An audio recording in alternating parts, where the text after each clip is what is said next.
It's a complex field of contradictions and paradoxes that you can exploit.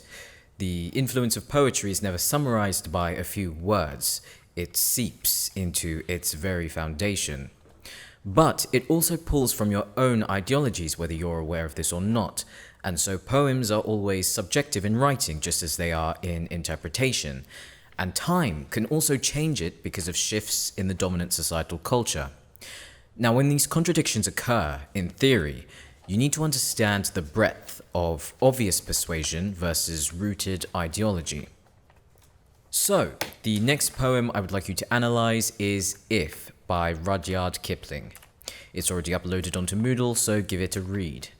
I want you to write down your initial interpretation and then ask a friend for their interpretation and bring the results with you next week to see if they differ and why. Okay, that'll be all.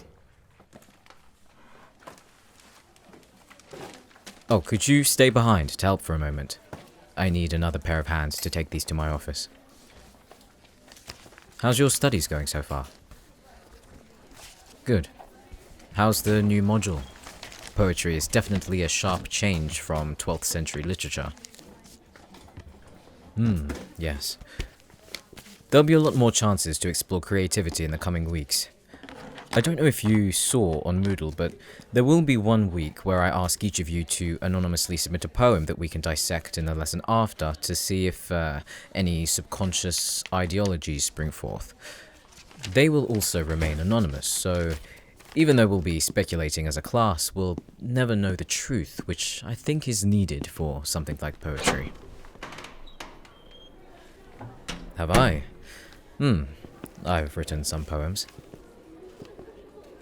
Maybe I could share some with you. Definitely not the ones I wrote as a teenager. Those will, never see the light of day. It's natural to be a skeptic of your own work and not live up to the expectations you've set yourself, especially when you go review them years later. As I said in class, societal ideologies change with time, but so do internal ones. Your view on life changes as you gain more knowledge, and your mindset shifts, and then an outlook you thought you'd have forever can change with one strange encounter. I've had too many to count. But I'd encourage listening and being open to change. Set them down on my desk. Actually, before you leave, I wanted to have a word with you. Well, not anything related to your work, but a more personal conversation.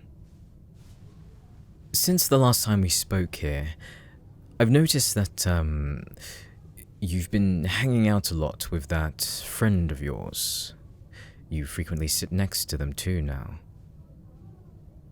Well, I can't help but wonder if there's anything between you two. You know fully well what I'm insinuating. After what we've done together, and now that you know how I feel, suddenly you've taken an interest in a classmate that you've only started talking to. I'm observant, and you know I am. So, is there anything you want to tell me? Are you sure? Because if I were to take a guess, I'd think that you're purposely flaunting this new friendship in front of me. You're testing me? What sort of validation are you looking for? Fine, I'll humor you. It started a couple of weeks ago. They had an interest in you before that, and I saw. Obviously, you noticed too. It was the day after you were here last that you decided to change tactics, and you made sure to do it so openly it would be difficult for me to not see. Convincing them to sit at the front with you, borrowing stationery, forgetting to bring your book to class so you can share and get closer. Like I've said before, I watch you on occasion. Maybe occasionally isn't the right word to use. I'm interested in you. So naturally, I'm going to want to look at you even when I'm focusing on the other students. You're always in my peripheral, so I see when you do something and turn my way to gauge my reaction. Yes, I see that. You're sly, but not invisible. So, I need to have a talk with you once again, it seems. What is your end goal here? What do you really want from me? If you're leading on someone just to get my attention, that's a little problematic, isn't it?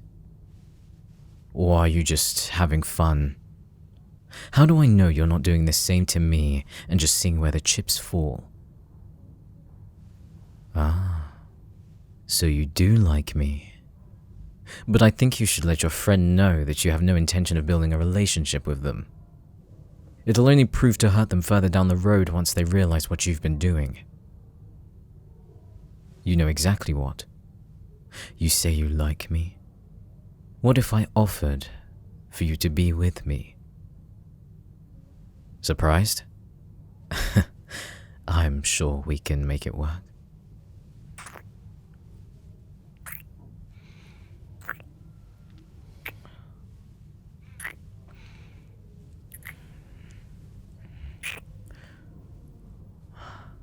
I think about it all the time.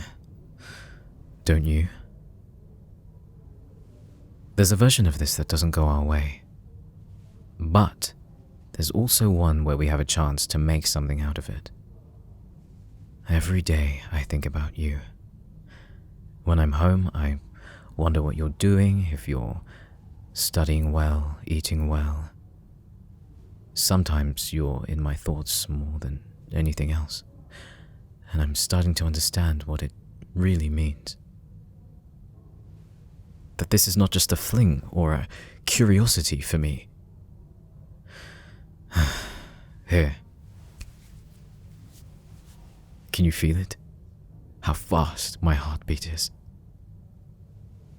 I have to uphold a certain look for the sake of keeping my job. But when it's obvious to me that I desire someone who seems to want me as well, there's only one thing left to do. Yes, people will talk. I am your professor. You are my student. It's not unheard of for relationships to occur in universities. And if I'm correct, I'm only a couple of years older than you. So, with all that said, what do you really want? I can give that to you.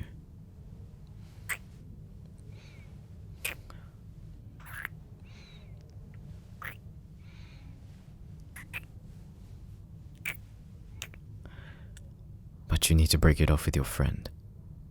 Don't give them any more hope. You think I wouldn't be jealous? Of course I am. You can flirt so openly with them and there won't be a problem. The only time I can really spend with you is in here, where no one can see us.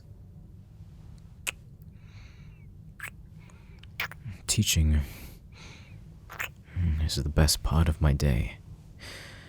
Not because I'm a professor who should like their job, but because I know that you're guaranteed to be there, watching me.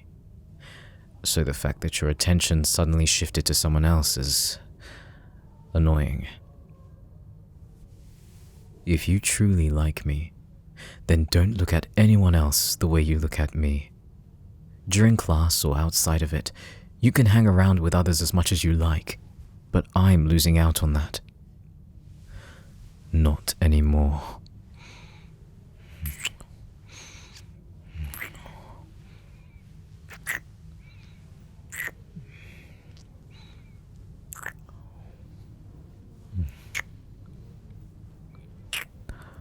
So say it to me.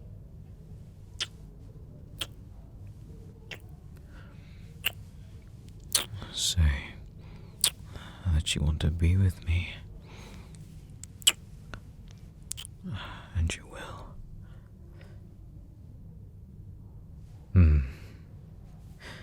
Good answer.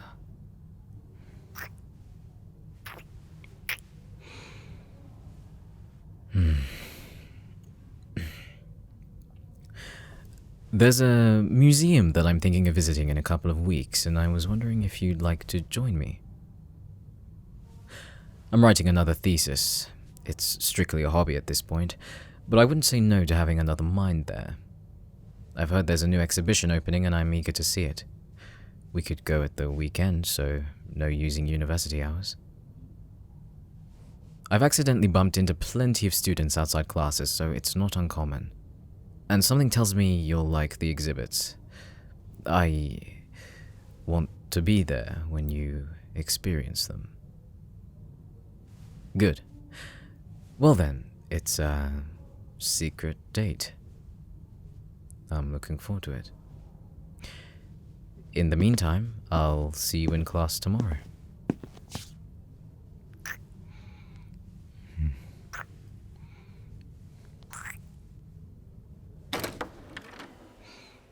Make sure to bring your books this time.